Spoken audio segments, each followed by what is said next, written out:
All right, so how y'all doing today on this windy Saturday? Hold on to your wigs, they say, right?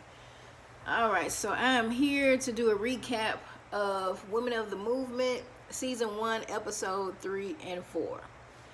This one was not as triggering to me as the first two. If anything, it made me a little angry. Kind of made me see how history repeats itself. All right, so it starts off where it pretty much left off in episode 2, the wake and funeral of Emmett Till, the body on display for everyone to see. Media has been there. I think they said like 10,000 people visited. The folks in Mississippi that was trying to cover it up, they were like, oh, we thought that body was buried.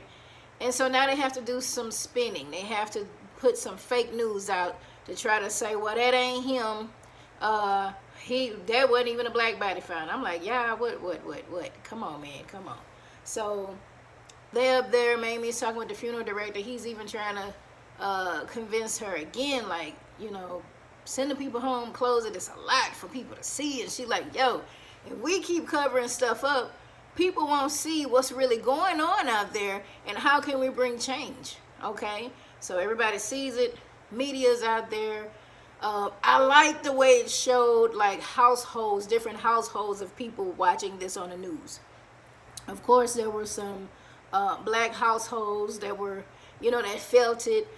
There were two white households. It looked like a guy, maybe his daughter, watching it, kind of comforting each other. It seemed like they were disturbed by this, and the other people turned the channel. I'm like, well, you know what? But see, that's real. That's real, and I'm certain some people really felt compassion towards a child being killed by people, and really felt compelled to, do some, or even if you just felt a little empathy, okay? Even if you ain't doing nothing about it, felt a little empathy, hey, I mean, man. And then some people looked like they were angry and upset, and this is wasting my time, and y'all cutting in my program, okay? So, they had that. Then it goes on to the service, Mamie trying to keep busy.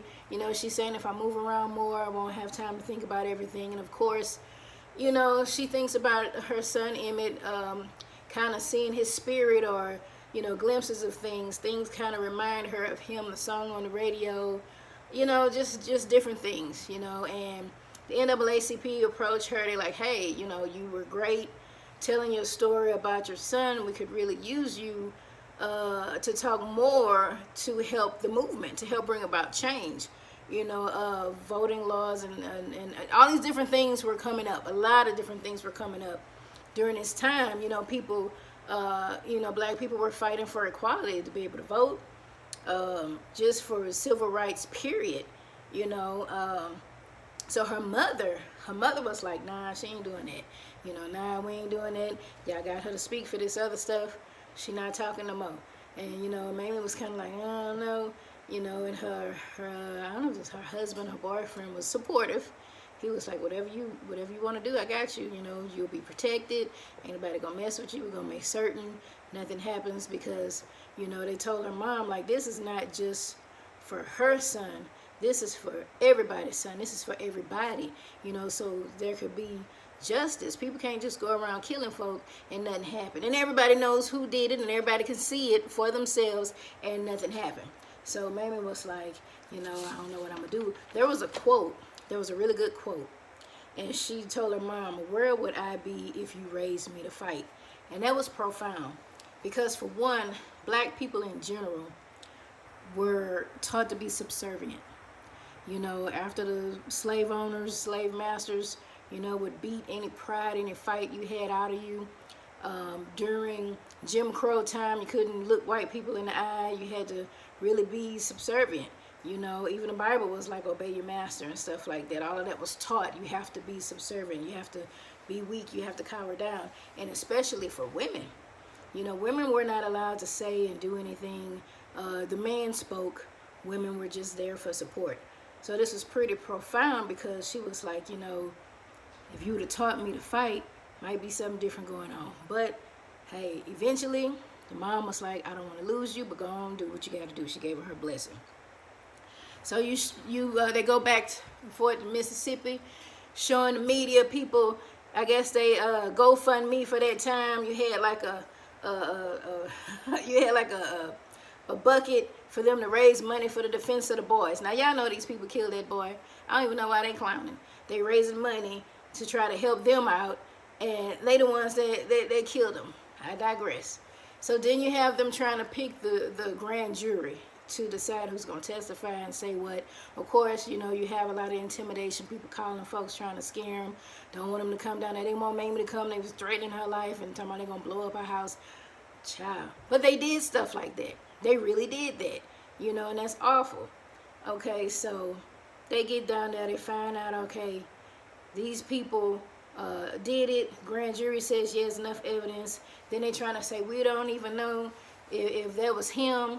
Mo's right, the uncle, he said something. He wasn't certain. How could he identify him if he didn't look like that? He was lying. They trying to put it out there that the old man couldn't see and all this stuff, and trying to catch him all up and everything. And so, you know, they did that. You'll see stuff like that happen today. That's why I said history repeats itself. You know, they'll spin this fake news and get some of these people who believe in everything. Oh, that really didn't happen. That really wasn't a black boy. That wasn't even him. That was somebody else that was missing. Child, please. No, it was not. Okay? And so then the trial starts, you know, and they pick the jury. They start interviewing witnesses, and then it's discovered there are some other witnesses. There are some people who actually saw Emmett in the car with those two guys that could testify. Okay, so they got to find them. They got to find them. All right, and here we are introduced to Medgar Evers and Ruby Hurley. Now, I've heard of Medgar Evers. I hope I'm saying this name right. He was a civil rights leader, helped with a lot of segregation laws and different things of that nature in the movement, and he was killed. You know, I did hear that. But this sister, I had never heard of Ruby Hurley. I hope they do a movie or something about her, because from what I read in the background, she was a bad sister. She was like she was on the grounds. They was both dressed up as field workers to try to, you know, investigate to see like, yo, who saw this? Who saw something? Y'all see something, say something, what y'all gonna do, you know? And so she talked to this one lady who knew like of somebody, but he had went missing, that was a witness. So long story short, they end up getting the DA letting him know, hey, they got some witnesses out there. We'll try to get them to talk if y'all can promise they will be protected. Because nobody want to be lynched. Nobody want to say nothing. Even today, you hear snitches get stitches. That's why a lot of stuff happen, because people are afraid to talk. If we don't say nothing, then people can just do anything they want to at any time, you know. We gotta talk. We gotta protect ourselves. We gotta protect each other, okay? And I totally get it. Those folks didn't want to say nothing. Nobody wanted their children hanging from trees and stuff like that because they wanted to speak up. But at one point, at some point, this time, people had to be brave, and they spoke up. All right, so they were able to get the people to say something, but then they got scared, or some intimidation was there. One thing that I did see that was very, very interesting to me, there was another gentleman that I had never heard of, Theodore Roosevelt Mason Howard. He was like the man in Mississippi. He was a surgeon, civil rights leader, president of and chairman of several organizations for the advancement of black people. He was very wealthy, and he allowed some of the witnesses, Mamie Till being one of them, to reside at his home, where security was there. He had like servants there to tend to them and everything. And when they were driving to his home, they showed the community. It was a black community in Mississippi. You know, I forgot what part of Mississippi it was, but they had a pool where the kids were playing, and Mamie was like, did I see a pool where the colored kids could play? And he was like, yeah. You know, this is something that we have for the community. He has businesses and everything for black people. You didn't have to worry about going and being mistreated. You know, that section of town was an area that was like the black businesses. And through history, that has been. You hear about Black Wall Street. If you're from Port Arthur, Texas, you hear about the West Side, right? These different areas where black people had their own doctors, their own banks, their own grocery stores. You know, it wasn't until integration where things changed. Now I'm gonna back up a little bit. In some of these communities, they were living peaceful, but then people wanted to come and break all that up.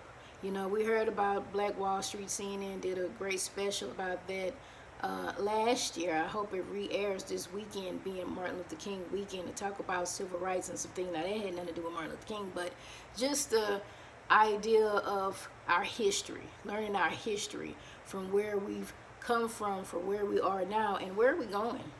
Where are we going? Okay, but Theodore Roosevelt Mason Howard built this community. And it made me wonder. It made me really wonder. You know, when we were segregated, we had no choice. Communities were together. You had lower class, middle class, upper middle class in one community. Everybody looked out for each other.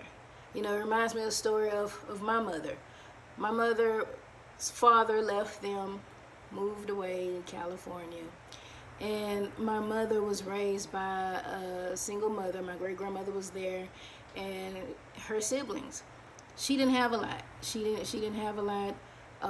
The lady behind them was my grandmother's very good friend, and my mother's best friend lived back there as well, Miss Williams. She had a mother and father in the home and the children, and so they helped my grandmother. You know, my mother was able to get clothing from them. They had a car, so they were able to bring them to different places they needed to go. You know, that community took care of each other. They looked out for each other. And sometimes I wonder, could we ever go back to a sense of community where people truly looked out for each other? Or when stuff happens, are we just so removed from our community that we just turn a blind eye? You know, this is why I do what I do. I ain't rich, okay? Not rich at all. But I'm a professional, you know? This is my advocacy. I do this because, hey, my mission, my ministry is to advocate for change. And I'm doing that through education and conversation, okay? Through mental health. So basically, to wrap up the movie where we are now, it's the trial. They're talking about the trial, and the next episodes will pretty much show us a little bit more the ins and outs and everything they had to deal with and the final verdict. So y'all stay tuned. I'll watch that one next week and give y'all another recap. This is your girl, Arnika Lavlas, aka Linky Love. I'll holler at y'all.